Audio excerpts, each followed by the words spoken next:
Hello friends, আমি মফি খান। আপনারা আশা করি আমার ভিডিওগুলো আপনাদের ভালো লাগছে। তো গত ভিডিওতে আমরা যেটা দেখেছিলাম সেটা হচ্ছে জেনারেল জার্নাল কিভাবে প্রস্তুত করবো একটি কোম্পানির জন্য। তো এখন আমরা দেখব জেনারেল লেজার কি করে আমরা প্রস্তুত করব। এক্ষেত্রে আপনাদের আমি জানিয়ে রাখি যে জেনারেল লেজার যখন প্রস্তুত করতে হবে আমাদেরকে অবশ্যই জার্নালটি আগে প্রস্তুত করে নিতে হবে। জার্নালটি প্রস্তুত করার পরেই আমরা জেনারেল লেজারে যাব।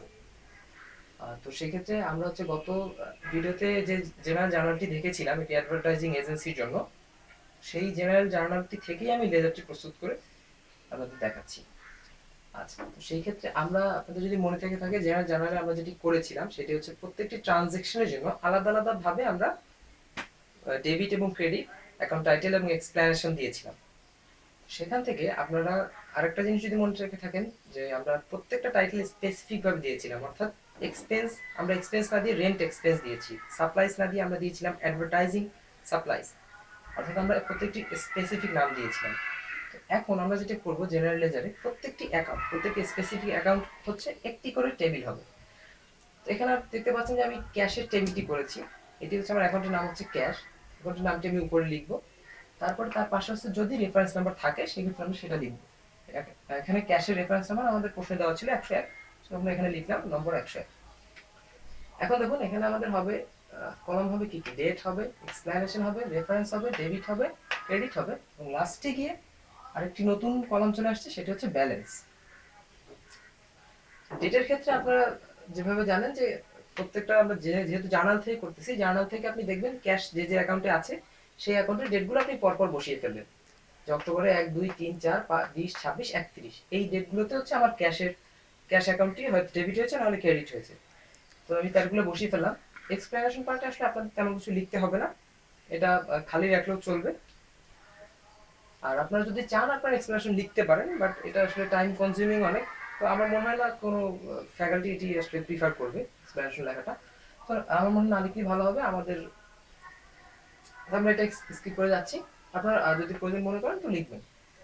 রেফারেন্সের ক্ষেত্রে আপনারা যেটা দেখতে পাচ্ছেন আমি লিখেছি J1, অর্থাৎ হচ্ছে আমরা জার্নাল থেকে যে করছি প্রথম জার্নালটি থেকে সেটি J1 যে রিপ্রেজেন্ট করছে, তো আপনারা একটা J1 লিখে দিলেই হবে। তো এখন আসেন ডেবিট আর ক্রেডিট। অক্টোবর 1 তারিখে আপনারা যদি জার্নালটিতে যদি গিয়ে দেখেন অক্টোবর 1 তারিখে হচ্ছে আমাদের ডেবিট ছিল 10,000 টাকা, ক্যাশের অ্যাকাউন্টে 10,000 টাকা ডেবিট ছিল। 2 তারিখে হচ্ছে আমাদের 1200 ডেবিট ছিল। 3 তারিখে আমাদের 900 ছিল কিন্তু ক্রেডিটে ছিল, অর্থাৎ ক্যাশ 900 ক্রেডিট হয়েছিল। 4 তারিখে গিয়ে আবার ক্যাশ 600 ক্রেডিট হয়েছে। তো এইভাবে প্রত্যেকটা অ্যাকাউন্টে যেটিতে ডেবিট হয়েছে সেটিতে আমরা ডেবিটে লিখেছি, আর যেটি ক্রেডিট ছিল সেটি আমরা ক্রেডিটের কলাম লিখেছি। এখন আসছে ব্যালেন্স। ব্যালেন্স আমরা কিভাবে করবো? আপনারা দেখতে পাচ্ছেন যে ক্রেডিট হচ্ছে প্রথমে হচ্ছে 10,000 ডেবিট, 10,000 ডেবিট আমরা 10,000 লিখেছি ব্যালেন্সে।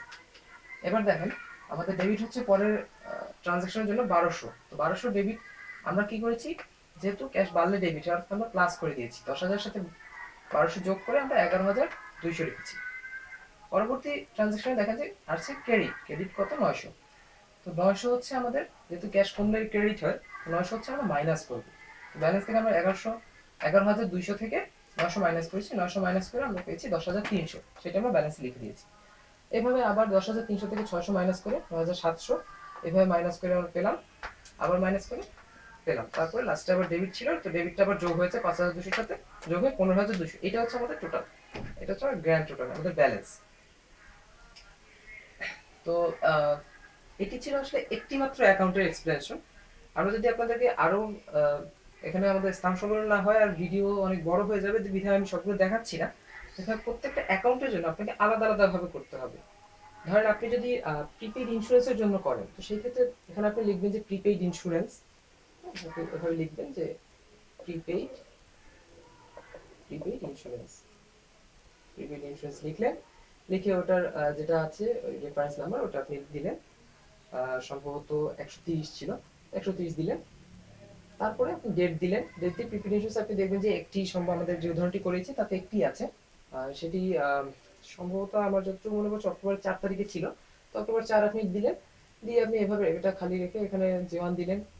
প্রিপেইড ইন্স্যুরেন্সটা হচ্ছে এটা আপনার ডেবিট ছিল, আহ, হ্যাঁ ডেবিট ছিল, 600 ডেবিট ছিল।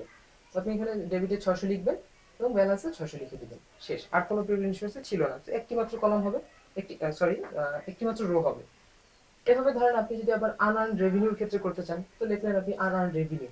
হ্যাঁ, এখানে উপরে প্রিভিলেজ এখানে আপনি লিখে দিলেন যে আনআর্ন রেভিনিউ লিখলেন, লিখে এখানে আপনি রেফারেন্স নাম্বারটা দিলেন, দিয়ে তারপরে ডেট দিবেন, এখানে লিখে ঠিক এসে দেখলেন যে আনআর্ন রেভিনিউতে হচ্ছে আপনার ক্রেডিট হচ্ছে, তো আপনি এখানে ক্রেডিটের ঘরে ওই ক্রেডিটটা লিখবেন, লিখে তারপর হচ্ছে আপনি ব্যালেন্সটা লিখবেন।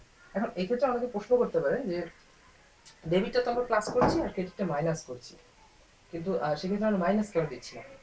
তো এক্ষেত্রে আপনি যে লেজারের ক্ষেত্রে আমাদের লেজারের শুধু লেজারই না, কোনো জায়গাতে আমাদের মাইনাস দেওয়ার প্রয়োজন হয় না অ্যাকাউন্টিং।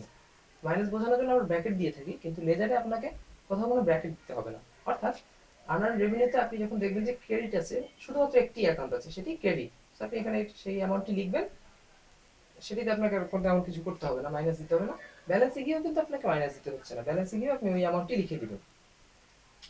তো মোটামুটি এই ছিল। তো এভাবে আপনার প্রত্যেকটি অ্যাকাউন্টের জন্য আলাদা আলাদাভাবে টেবিল, এভাবে টেবিলগুলো ক্রিয়েট করবেন। এভাবেই আমাদের লেজার সম্পন্ন হয়, এবং লাস্টে গিয়ে আপনি যেটি পাচ্ছেন সেটি কিন্তু আসলে আপনি টোটাল ব্যালেন্স। তো আশা করি আপনারা ভিডিওটি বুঝতে পেরেছেন। তো আমি আরেকবার রিভিউ করছি আপনাদের সুবিধার জন্য, আপনারা যদি দেখে থাকেন যে আমরা লেজার করার সময় প্রত্যেকটি অ্যাকাউন্টকে ইন্ডিভিজুয়াল অ্যাকাউন্টকে তুলে নিয়ে আসবো, নিয়ে এসে প্রত্যেকটির জন্য আলাদা একটি টেবিল করবো। এভাবে অ্যাকাউন্টের নামটি থাকবে উপরে, এখানে আমরা সিকোয়েন্সিয়ালি ডেটগুলো লিখবো, লিখে ডেবিটে যেটি ডেবিট আমরা সেই অ্যামাউন্টটি ডেবিটে লিখবো, যেটি ক্রেডিট সেটি ক্রেডিটে লিখবো। আর ব্যালেন্স করার সময় আমরা ডেবিট, যেহেতু ক্যাশের ক্ষেত্রে আমরা এই ক্ষেত্রে আমরা অ্যাকাউন্ট খেয়াল রাখতে হবে, যদি আমরা অ্যাকাউন্টটি বাড়লে ডেবিট হয় সেক্ষেত্রে আমরা প্লাস করে দিব, কমলে যেহেতু ক্রেডিট হয় ক্যাশের ক্ষেত্রে, তো সেক্ষেত্রে আমরা মাইনাস করে দেবো, মাইনাস করে এভাবে আমরা পাশাপাশি ব্যালেন্সগুলো লিখে যাবো, এভাবে আমরা টোটাল ব্যালেন্সটি পেয়ে যাবো।